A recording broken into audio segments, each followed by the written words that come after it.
ഇന്നൊരു വിഷയമല്ലല്ലോ.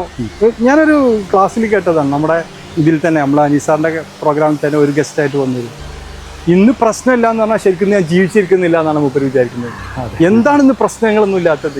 എവിടെ പുതിയ പ്രശ്നങ്ങൾ വരട്ടെ പരിഹരിക്കാൻ എന്ന് പറഞ്ഞിട്ട് ഇങ്ങനെ തുള്ളി നിൽക്കുന്നത് ഒരാൾ. അന്നത്തെ ആ ക്ലാസ്സിൽ കിട്ടിയത് ഞാൻ ഇപ്പോഴും ആലോചിക്കുകയാണ്. നമ്മളെന്തെങ്കിലും പ്രോബ്ലം ഉണ്ടാവുക, ഇന്ന് രാവിലെ മുതൽ വൈകുന്നേരം വരെ ഒരു പ്രശ്നങ്ങളും ഉണ്ടാവാതിരിക്കരുത് എന്ന് വിചാരിച്ചിട്ടാണ് നമ്മൾ ഉണരുന്നത്. ഇദ്ദേഹം ഉണരുന്നത് അതിനല്ല. പുതിയ പ്രശ്നം വന്നാൽ ഞാൻ അതിനേക്കാൾ പവറാവും. പ്രശ്നമില്ലെങ്കിൽ ഞാൻ പവറാവുന്നില്ല. അതായത് എൻ്റെ മുമ്പിലേക്ക് ഒരു പ്രോബ്ലം വന്നു, ഞാൻ അത് തീർക്കാനുള്ള അവസരങ്ങളും ഐഡിയാസും തിരഞ്ഞ് അത് തീർത്തു കഴിഞ്ഞാൽ അതുപോലത്തെ ഒരു പ്രശ്നം പിന്നെ എനിക്ക് വരുന്നില്ലല്ലോ. കാരണം അതിനേക്കാൾ വലിയ പ്രശ്നം എവിടെയാണ് പ്രശ്നം എവിടെയാണ് ചലഞ്ച് എന്ന് അന്വേഷിച്ച് നടക്കുന്ന ഒരു മനുഷ്യനെ ഞാൻ കണ്ടപ്പോൾ ഞാൻ അത്ഭുതപ്പെട്ടു. കണ്ണൂർക്കാരനാണ്. അതെ, പ്രശ്നങ്ങളില്ലാതെ ഒരു ജീവിതം മുന്നോട്ട് കൊണ്ടുപോകാൻ നമ്മൾ ആഗ്രഹിക്കുക എന്ന് പറഞ്ഞു കഴിഞ്ഞാൽ അതിൽ നമ്മളുടെ ലൈഫിൻ്റെ ലക്ഷ്യം തന്നെ മാറിപ്പോകുന്നു എന്നുള്ളതാണ്. ആരൊക്കെയോ എവിടേക്കോ എന്തൊക്കെയോ ചെയ്ത് ജീവിക്കുന്നു. പ്രശ്നങ്ങൾ നമ്മൾ ഫേസ് ചെയ്യുമ്പോൾ അത് ലൈഫിൻ്റെ ഭാഗമാണ്. ഒരു കോയിന് പോസിറ്റീവ് സൈഡ് ഉള്ളിടത്ത് അപ്പുറത്ത് നെഗറ്റീവ് സൈഡ് ഉണ്ടാവും എന്നുള്ളത് നമ്മൾ മനസ്സിലാക്കി അതിനെ ചലഞ്ച് ആയിട്ട് ഏറ്റെടുക്കുക എന്നുള്ള. ചലഞ്ച് ചെയ്യുന്ന ആളുകൾ, പ്രോബ്ലംസ് വരുമ്പോൾ ചലഞ്ച് ചെയ്യുന്ന ആളുകളെയാണ് എപ്പോഴും നമ്മളുടെ സമൂഹത്തിൽ ആളുകൾ പിന്നീട് റോൾ മോഡലാക്കി മാറ്റുന്നത്. ഒരു ചലഞ്ചും ഇല്ലാതെ ജീവിച്ചു മരിച്ച വ്യക്തികളെ ആരും റോൾ മോഡലാക്കാറില്ല. ആരാലും അറിയപ്പെടുന്നില്ല. ചലഞ്ചുകൾ വേണം. ചലഞ്ചുകൾ എന്ന് പറഞ്ഞാൽ വല്ലാണ്ടിട്ടില്ലോ. ഒരു ചലഞ്ച് ഉണ്ടാകുമ്പോൾ ആളുകളുമായിട്ട് പ്രോബ്ലംസ് ഉണ്ടാവും. അതെ, അവിടെ ശത്രുക്കളെ ക്രിയേറ്റ് ചെയ്യാൻ സാധ്യത ഉണ്ട്. അതെ, അതും ചലഞ്ചാണ്. ഞാൻ ഇപ്പോൾ നിങ്ങളോട് പറയാൻ പോകുന്നത്, നമ്മളൊരാളെ പറ്റിക്കുക എന്നുള്ളത് തെറ്റാണല്ലോ. നമ്മളൊരാളെ പറ്റിക്കുന്നത് തെറ്റാണ് എങ്കിൽ നമ്മളെ ഒരാൾ പറ്റിക്കുന്നതും തെറ്റാണ്. അതിന് ഞാൻ ഒരാൾക്ക് പറ്റിക്കാനുള്ള അവസരം ഞാൻ ഉണ്ടാക്കി കൊടുക്കുന്നത് തെറ്റാണ്. ഉണ്ടാക്കി കൊടുത്തത് കൊണ്ടാണ് അത് പറ്റിക്കുന്നത്. ഞാൻ പറ്റിക്കപ്പെടാനും എല്ലാവരെ കൊണ്ടും പറ്റിക്കപ്പെടാൻ ഉള്ള ഒരാളായി മാറുക എന്നുള്ളത് ഞാൻ ചെയ്യുന്ന തെറ്റാണ്. രണ്ടിനും ഒരു വാല്യൂ ആണ് കൊടുക്കേണ്ടത്. എന്നെ ഒരാൾ പറ്റിച്ചു എന്ന് പറഞ്ഞ് ഞാൻ പറയുന്നത് ആ പറ്റിച്ച ഒരുത്തൻ എന്താണോ അതിൻ്റെ അതേ വാല്യൂ നമ്മൾ കാണണം. ഇതൊക്കെ കാണാൻ പറ്റുന്നത് കൊണ്ടാണ് നമുക്ക് ഇങ്ങനെ മത്സരിച്ചും ഇങ്ങനെ പിടിച്ചു നിൽക്കാൻ കഴിയുന്നത്. എന്നെ ഇനി ഒരാളും പറ്റിക്കാൻ പാടില്ല. അതായത് ഞാൻ തെറ്റ് ചെയ്യുന്നവനായി മാറും. നിങ്ങൾ അനീഫിക്ക, ഒരാൾ നിങ്ങളെ പറ്റിക്കുവാൻ പാടില്ല നിങ്ങൾ ആഗ്രഹിക്കുന്നുണ്ടെങ്കിൽ 2 തരത്തിൽ നിങ്ങൾക്ക് ആ പ്രോബ്ലത്തിൽ നിന്ന് എസ്കേപ്പ് ചെയ്യാം. യെസ്. ഒന്ന്, നിങ്ങൾ അത്തരത്തിലൊരു അവസരം തന്നെ ഉണ്ടാകാണ്ടിരിക്കുക. നിങ്ങൾ ഒരു കൂട്ടിൽ അല്ലെങ്കിൽ ഒരു വീട്ടിൽ അടങ്ങി ഒതുങ്ങി ഇത്തരത്തിലുള്ള സന്ദർഭങ്ങളും സാഹചര്യങ്ങളൊക്കെ ഒഴിവാക്കി ജീവിക്കുക എന്നുള്ളതാണ്. അപ്പോൾ ഒബ്വിയസ്ലി നിങ്ങളാരും പറ്റിക്കില്ല. രണ്ടാമത്തത്, പറ്റിക്കുന്ന സാഹചര്യങ്ങൾ വരുമ്പോൾ അതിനെ നേരിട്ട് ചലഞ്ച് ചെയ്തുകൊണ്ട് ആ സാഹചര്യങ്ങളെ കീഴടക്കിക്കൊണ്ട് നമ്മൾ മുന്നോട്ട് പോകുക എന്നുള്ളതാണ്. അതെ, അങ്ങനെ ചെയ്യുമ്പോഴാണ് നമ്മുടെ ജീവിതത്തിന് സത്യത്തിൽ അർത്ഥം ഉണ്ടാവുന്നത്. ബിസിനസ്മാൻ എന്ന് പറഞ്ഞാൽ അവർ ഒളിച്ചൊരു കാട്ടിൽ പോയിരിക്കാൻ കഴിയില്ലല്ലോ. അവൻ ആളുകളുമായിട്ട് ഇടപെടുന്നവനാണ്, ആളുകളുമൊക്കെ സർവീസ് നൽകുന്നവനാണ്.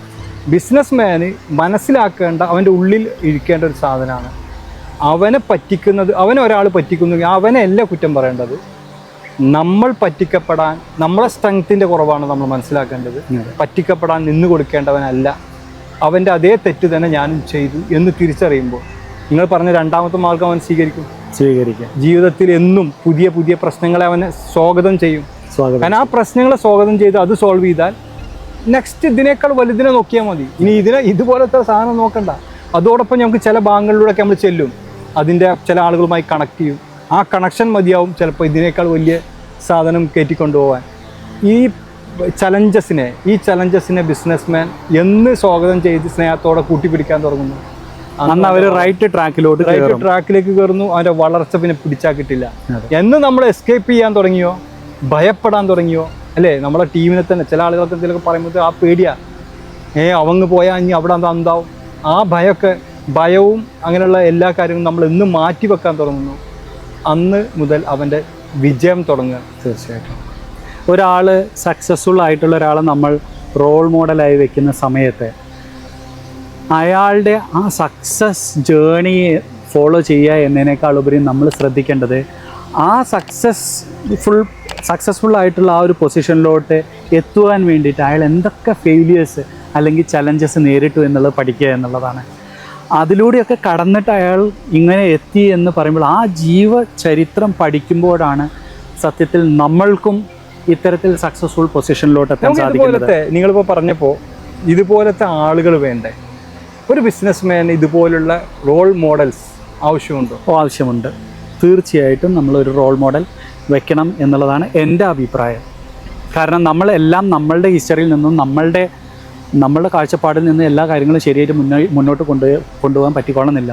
അപ്പോൾ സക്സസ്ഫുൾ പേഴ്സൺസിനെ നമ്മൾ റോൾ മോഡലായി വെക്കുമ്പോൾ അയാളുടെ സക്സസ് പാത്ത് മാത്രമല്ല നമ്മൾ നോക്കേണ്ടതെന്ന് ഞാൻ പറഞ്ഞത്, അയാളുടെ ഫെയിലിയർ ജേണിയും നമ്മൾ അതുപോലെ പഠിച്ചിരിക്കണം എന്ന് പറയും.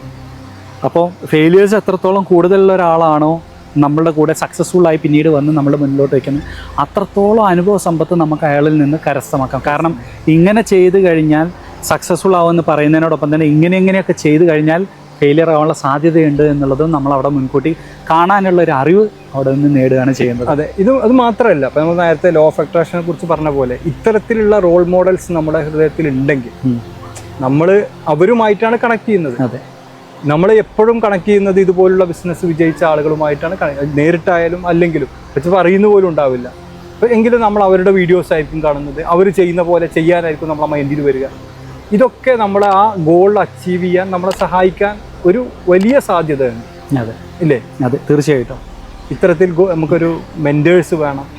ഇതുപോലുള്ള നമ്മളെ ബിസിനസ്സിനെ കുറിച്ച് നമ്മൾ എന്തൊരു പ്രശ്നം പറയുമ്പോഴും അല്ലെങ്കിൽ എന്തൊരു ചലഞ്ച് പറയുമ്പോഴും ഇതല്ലല്ലോ നീ ഇതുപോലുള്ള എത്ര എണ്ണം നീ ചെയ്തിട്ടുണ്ടെന്ന് നമ്മൾ ഓർമ്മപ്പെടുത്താൻ ഇതൊക്കെ ചെയ്യുന്നത്, അല്ലാതെ വേറൊന്നും ഇവർ ചെയ്യുന്നില്ല.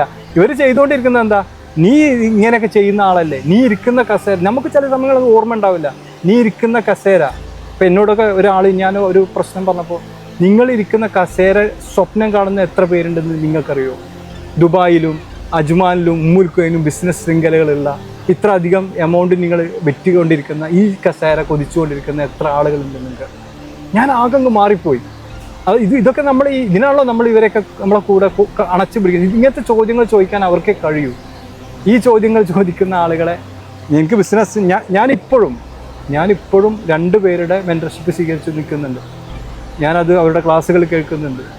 അപ്പോൾ ഇതുപോലുള്ള ബിസിനസ്സിൽ നമ്മൾ ചെയ്യുന്ന ചെറിയ ബിസിനസ്മാൻമാരോട് പറയാനുള്ളത്, ഇതിനു വേണ്ടി ക്യാഷ് മുടക്കുന്നതും ഇതിനു വേണ്ടി ടൈം മുടക്കുന്നതും നമുക്ക് ഒരിക്കലും ഒരു നഷ്ടമാവില്ല. തീർച്ചയായും.